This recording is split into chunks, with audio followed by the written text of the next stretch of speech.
Hello dear students, welcome to Engineers Guru. I hope you are doing your preparation very well. तो देखो आज जो मैं आपको बताने जा रहा हूँ कि स्टडी हैबिट्स के बारे में, कि जो आपका पढ़ाई करने का तरीका है या आपकी प्रिपरेशन के दौरान कौन सी ऐसी गलतियाँ हैं जो ज़्यादातर हो जाती हैं। और ऐसा नहीं है कि मतलब कुछ ही स्टूडेंट्स से, जनरली सभी हम लोग उस ट्रैप में फंस जाते हैं। अगर मैं कंपेयर करूं when I was a student, तो भाई हम भी कुछ ऐसी गलतियां करते थे। तो खैर इसको इम्प्रूव कैसे किया जाए, टॉपर्स की क्या आदतें होती हैं। देखो टॉपर्स भी आप में से ही निकलते हैं, तो क्या डिफरेंट करते हैं वो, तो चलिए ज़रा वन बाय वन डिस्कस करते हैं।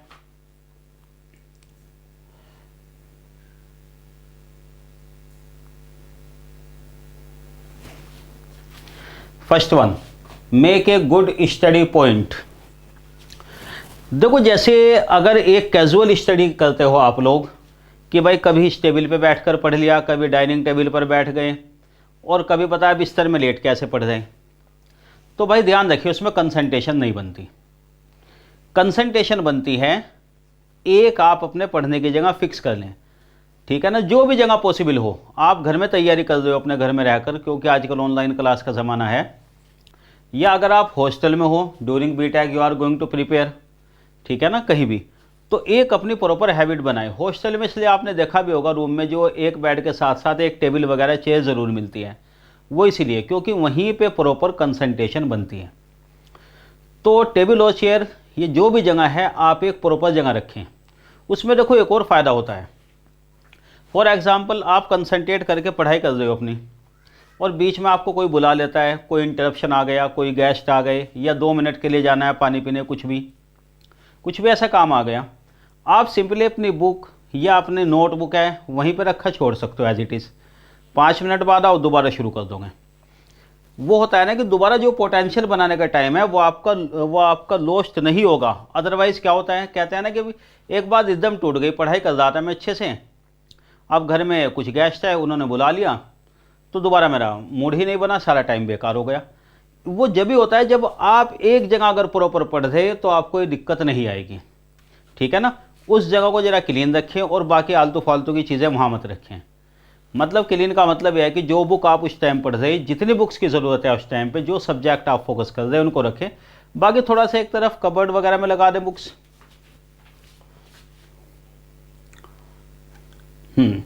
और आज के टाइम का जो सबसे बड़ा चैलेंज है आपके लिए, अब मैं उसके बारे में बात कर रहा हूँ।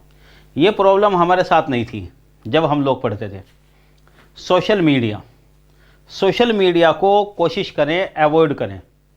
देखो सोशल मीडिया में यूट्यूब भी आता है जिसके थ्रू हम आप लोग इंटरेक्ट कर रहे, और भाई इसके थ्रू व्हाट्सअप भी आता है। व्हाट्सअप में आपको कई इंपॉर्टेंट नोट्स भी मिलते हैं। तो अवॉइड का मतलब ये है कि जो बेकार का यूज़ है उसको लिमिट करें। मैं आपको सही बताऊं, जो आजकल भी मेरी कुछ स्टूडेंट से बात हुई है, अच्छे स्टूडेंट है, उन्होंने कहा कि हम व्हाट्सअप यूज़ नहीं करते, कि कुछ अगर हमें पीडीएफ चाहिए कुछ भी तो हम ईमेल के थ्रू मंगा लेते हैं, वो ज़्यादा सही है। क्योंकि व्हाट्सएप में क्या होता है कि टाइम ज़्यादा बेकार हो जाता है। तो अब अगर आपके लिए व्हाट्सएप चलाना ज़रूरी है, भाई आपको फैमिली से कनेक्ट रहना है, कुछ ऐसा है ज़रूरी मैसेज, तो फिर इसको लिमिट रखें। अपना नंबर ज़्यादा डिस्ट्रीब्यूट मत करें और आलतू फालतू ग्रुप ज्वाइन मत करें, एग्जिट कर जाएँ। इसी तरह बाकी जो है फेसबुक वगैरह, इन सब का यूज़ बहुत लिमिटेड रखें। अगर आपको यूज़ करना ही है ज़रूरी, तो दिन में, या ये कह सकते हैं कि दिन में 1 बार या 2 बार बस टाइम बना ले कि 10-10 मिनट के लिए यूज़ करना है, इससे ज़्यादा नहीं। डिस्ट्रैक्शन बहुत ज़्यादा होता है, आपका टाइम भी वेस्ट होता है, और टाइम के साथ साथ क्या होता है ना कि जो मतलब आपका ध्यान भटक जाता है। भाई व्हाट्सएप आप पढ़ाई कर रहे हो अच्छी खासी, व्हाट्सएप पे कोई ऐसा मैसेज आ गया, कोई सैड न्यूज़ कहीं के बारे में कुछ आ गई ऐसी, तो आपका मूड ऑफ हो जाएगा, थोड़ा टाइम लगेगा पढ़ाई बनाने में। पता चला फिर जब भी कुछ ऐसा मैसेज आ गया कि बेरोज़गारी बढ़ रही है, जॉब नहीं निकल रही, ये है वो है, तो पढ़ाई से मन हट जाएगा। इसलिए अच्छा है कि कंसंट्रेशन बनाने के लिए इसका यूज़ आप लिमिट कर दें। अनदर, ये भी काफ़ी हद तक सेम ही चीज़ है, जो सेकंड पॉइंट था हमारा सोशल मीडिया, यहाँ भी वही मोबाइल फ़ोन। देखो मोबाइल फ़ोन आज के टाइम में एक लाइफलाइन की तरह है भाई, इसके बिना तो गुजारा नहीं चलता, ये तो हम भी मानते हैं और आप भी मानते हैं। और स्मार्टफोन भी ज़रूरी है। हालांकि मेरा कहना तो ये होता है कि बहुत अच्छा होगा अगर स्टूडेंट लाइफ में आप सिंपली 2G वाला फ़ोन यूज़ कर लें, वो बटन वाला फ़ोन आता है ना जिसमें कुछ स्मार्ट फीचर्स ही नहीं है। लेकिन चलो भाई, अगर स्मार्टफोन यूज़ करना ही पड़ रहा है तो कम से कम जब आप पढ़ाई करने बैठे तो इसको साइलेंट रखें, ठीक है ना। साइलेंट रखें फ़ोन को, क्योंकि होता क्या है, अब वो बीप बज गई बीच में, पता चला कोई मैसेज आया, कुछ आया, भले आप नहीं देख रहे हो, दिमाग भटक जाएगा कि क्या मैसेज है, फिर लगता है कि चलो देख ही लो, और पता चला कि एक मैसेज देखने गए उलझ गए फिर वहीं पे। तो इसको आप साइलेंट रखें, कम से कम जिस टाइम पढ़ाई कर रहे हो उस टाइम यूज़ मत करें। और फिर ये होता है कि जैसे कि आपको लगता है कि चलो मोबाइल की आदत है एकदम नहीं छोड़ पा रहे, तो फिर एक ऐसा टाइम बना ले कि भाई ठीक है, पढ़ाई के 1 घंटे बाद चलो 2-3 मिनट के लिए चेक कर लिया, कोई ज़रूरी कॉल, मिस कॉल या मैसेज तो नहीं है, फिर पढ़ाई में लग जाएं। तो कम से कम यूज़ करें, ये बहुत ज़रूरी है आपके लिए। देखिए, इस चीज़ को हम मानने को तैयार नहीं होते, हम नेगलेक्ट करते हैं। क्या सोचते हैं हम कि नहीं भाई मेरा तो बहुत कम यूज़ है, मेरा कोई डिस्ट्रैक्शन नहीं होता, मेरा तो थोड़ा सा एंटरटेनमेंट हो जाता है, मूड ऑफ था मैं तो फ़ोन देख लिया। लेकिन ध्यान रखिए, ये जो चीज़ें लाई गई ये भी रिसर्च के बेस पर लाई गई कि आपको मिनिमाइज़ करना है। नेक्स्ट, नो विल पावर, ये भी इसी चीज़ से रिलेटेड है।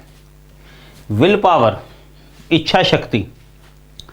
देखिए, ज़रूरी है कि आयरन विल आपको चाहिए अगर आपको स्ट्रॉन्ग बनना है तो, ठीक है ना। अगर आपको वाकई में सचमुच में अगर आपको कंपटीशन क्रैक करना है, कोई टारगेट अचीव करना है, तो विल पावर आपकी स्ट्रॉन्ग होनी चाहिए कि मुझे इतने घंटे तक बैठ के पढ़ना है तो पढ़ना ही है। वो अलग बात है आपकी स्टडी हैबिट कैसी है कि आप एक साथ 1 घंटे के लिए बैठ के पढ़ते हो, एक साथ लगातार 3 घंटे के लिए, लेकिन उस टाइम ध्यान रहे कि आपको पढ़ना है, इधर उधर डिस्ट्रैक्शन नहीं, ठीक है ना। उसके लिए ज़रूरी है कि आप मोटिवेटेड रहें। मैंने जैसे आपको पहले भी सेशन में बताया था कि मोटिवेशन ऐसा होना चाहिए which leads to addiction and that leads to dedication and finally deliberation.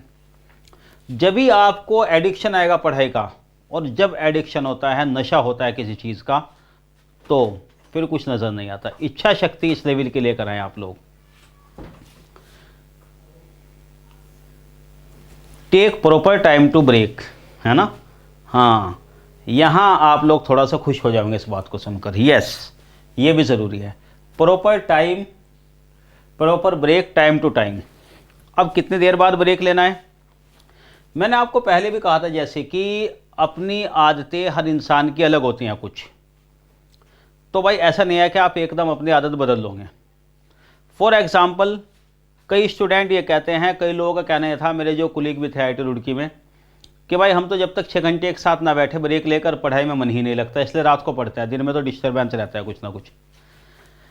मेरा पर्सनली एक्सपीरियंस ये रहा है हमेशा, चाहे IIT के टाइम, IIT में पढ़ते हुए या बाद में तैयारी करते हुए, कि मुझसे लंबी सीटिंग नहीं होती। मुझे अच्छा लगता है कि आधे घंटे पढ़ा, 1 घंटे पढ़ लिया, ठीक है, उसके बाद फिर कभी भी 15 मिनट मिले तो भी पढ़ लिया। तो खैर, अपने हिसाब से जो आपको आदत ज़्यादा सूट करती है उसके अकॉर्डिंग, लेकिन ब्रेक ज़रूर लें। अब ब्रेक कैसे, मैंने आपको बताया था, ऐसे नहीं कि हर ब्रेक में मोबाइल फ़ोन यूज़ कर दें या यूट्यूब देखने लगे एकदम बार बार, ठीक है ना। वैसे यूट्यूब से ही हम लोग इंटरेक्ट भी कर रहे हैं, यूट्यूब की बुराई नहीं करता हूँ मैं। मतलब ये नहीं कि फिर बीच में व्हाट्सअप देखने लगे, इंस्टाग्राम पे आ गए, इस पे आ गए। ब्रेक का मतलब है कि टोटल ब्रेक, रिलैक्स करने वाला।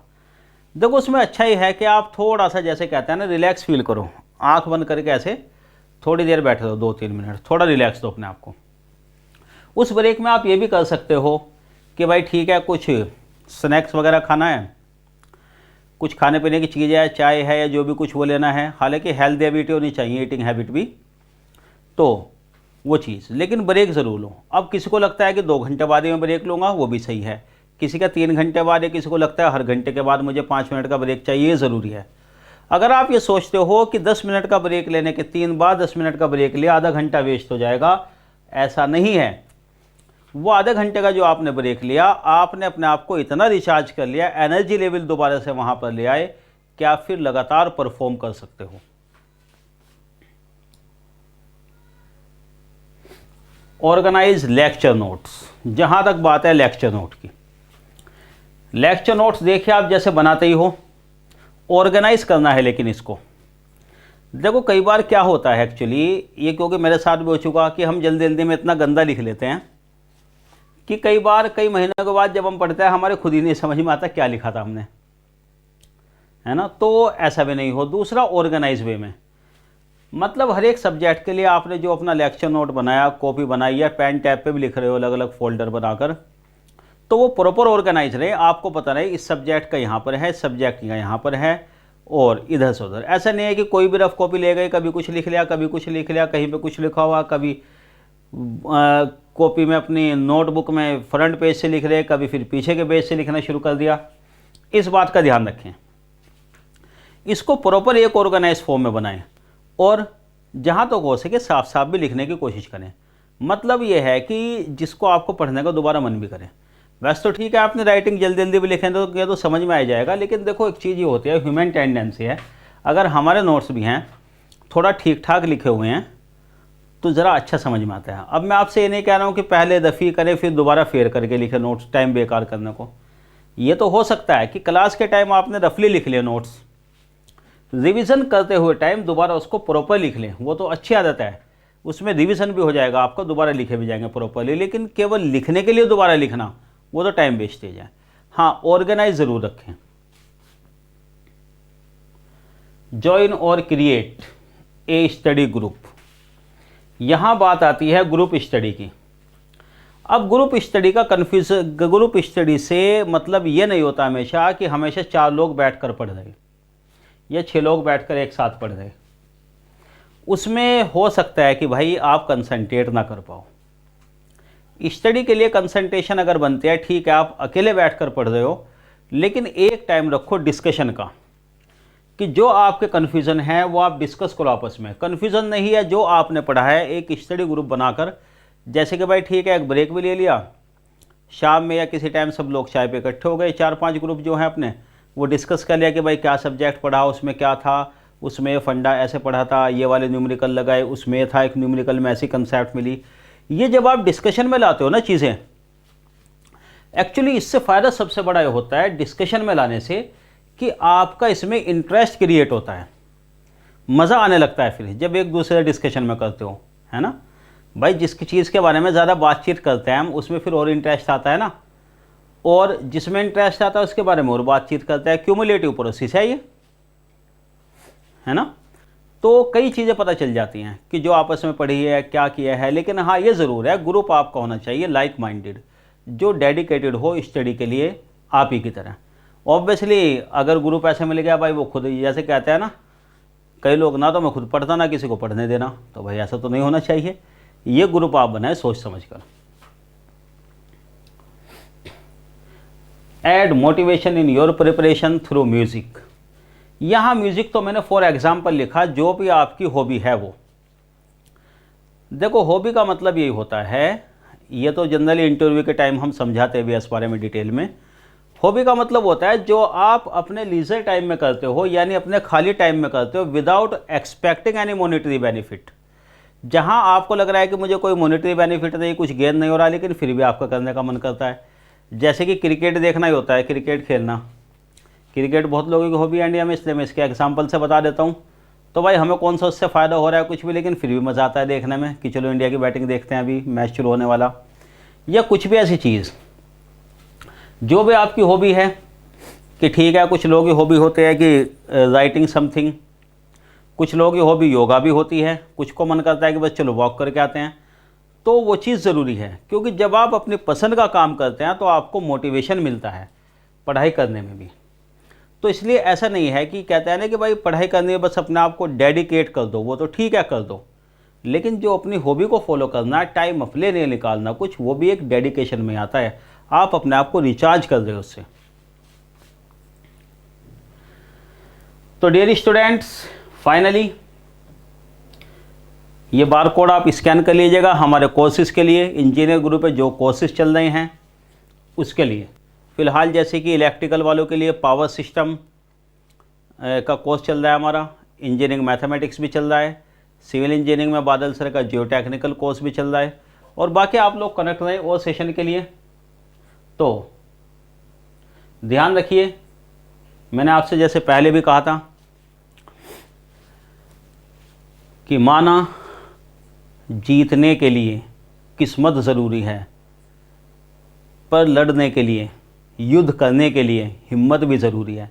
तो भाई ये आपका रण क्षेत्र है जो आप गेट के लिए तैयारी कर रहे हो। Best of luck.